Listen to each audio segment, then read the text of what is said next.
Hey, happy Thursday. It is me, Queen B. Thursday again. I hope y'all had a good week, a good weekend. Today has been pretty something for me. But anyway, it's been exciting. So today, what we're going to discuss is about judging and what are the four words that most people say when they know they are wrong.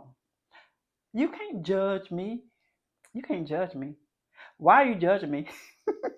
So people say that all the time. And they know they're in the wrong. Okay.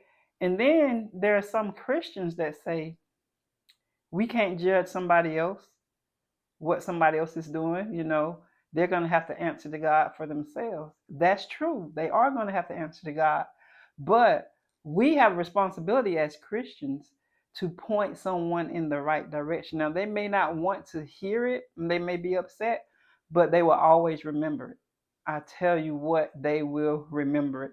And so I just want to clarify something about this judging, because we have natural judges in the earth that judge situations and sentence people. Okay, so the same way we have natural judges in this earth, the Christians, if you're a Christian, you're going to be judging. You are going to be called a judge. Okay, let's look at First Corinthians chapter 6. I think a lot of people overlook these scriptures. So we're going to look at First Corinthians chapter 6, verse 1. It says, dare any of you, having a matter against another, go to the law before the unjust and not before the saints? Verse 2, do you not know that the saints shall judge the world? Oh, have you ever read that scripture? Do you read the word? And it says, and if the world shall be judged by you, are you unworthy to judge the smallest matters? And then verse 3, it says, know ye not that we shall judge angels? How much more the things that pertain to this life? And what it means by judge, it says to decide, by implication, to try, to condemn, to punish, avenge, conclude, condemn, damn, decree, determine, esteem, judge, to sue at the law, ordain, call in question, sentence to, or to think. So that's what the meaning of this word krino, that's the Greek word krino. If you have a Strong's concordance, then you'll see that. So we're going to not only are we going to judge people, but we're going to judge the world, but we're going to judge the angels. Okay? And then verse 4 says, if ye have judgment of things pertaining to this life, set them to judge who are least esteemed in the church. And then verse 5, it says, I speak to your shame. Is it so that there is not a wise man among you? No, not one that shall be able to judge between his brethren. In verse 6, but brother goeth to law with brother, and that before the unbelievers. So basically what it's saying is, instead, this is talking about suing, because some people just sue for everything. I met this guy a long time ago. He was a Christian too, and he would try that. He stayed in court. Why? Because he's always trying to sue somebody. We shouldn't live our lives like that. According to First Corinthians, we should be handling those things ourselves. We should not be taking our brother and sister to court, according to the word.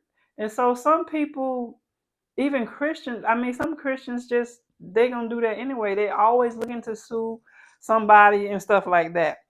But we shouldn't be doing that. We should be smart enough to be able to work the situation out some kind of way. Okay.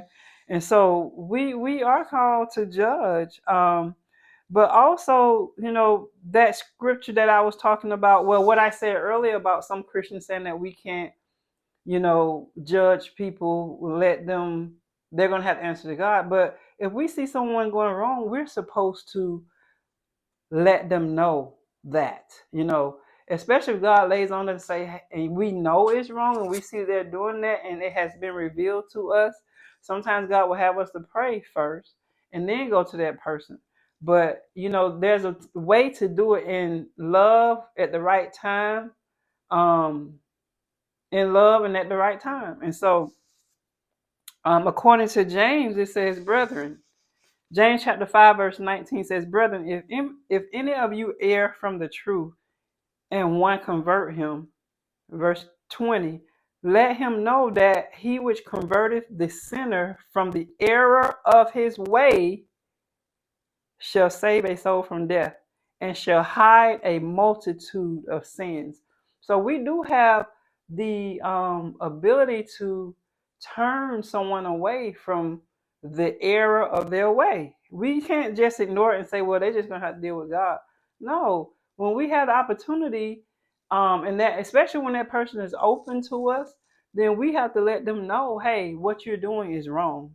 And then in Proverbs chapter 11, verse 30, it says, the fruit of the righteous is a tree of life, and he that winneth souls is wise. Some people look at that as only, leading someone to Christ. But it means that if someone is going the wrong way and you direct them, that means they have changed their mind, will, and emotions about it. And so they change their actions. When you have done that, that means you're wise. And then and Paul said in 1 Corinthians chapter 9, verse 22, it says, to the weak I became weak, that I might gain the weak. I am made all things to all men, that I might by all means save some. So we do have responsibility. We just can't give our lives to Christ and then say, well, whoever they are, they got to answer to God on their own. No, when we see someone in the wrong, then we should let them know at the right time, at the right place, and in love. Okay. And then 1 Timothy chapter 4, verse 16, it says, take heed unto thyself and unto the doctrine, continue in them. For in doing this, you shall both save yourself and those that hear you. And so we do have a responsibility, to let people know that they are wrong.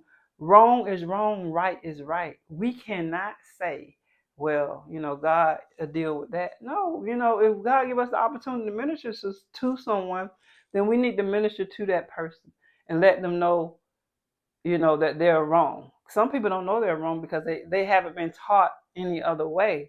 And when you minister and you bring the light, you shed the light on the situation, some people are so grateful for it. Some people are not grateful at first. They may be upset, but in the end, they will think about what you said. Okay. Now they are accountable because they know. Okay.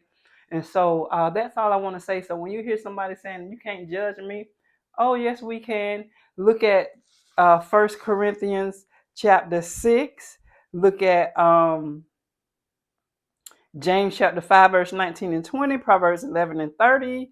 I mean, it's just so many scriptures that say so. And specifically, 1 Corinthians chapter 6 says that we are going to judge the world and that we're also going to judge the angels. So, quit using that excuse, you can't judge me, because you know you're wrong. Okay. All right. That's it for me. Y'all have a good weekend. I'll see you next week, Lord willing. Like, subscribe, share, comment below.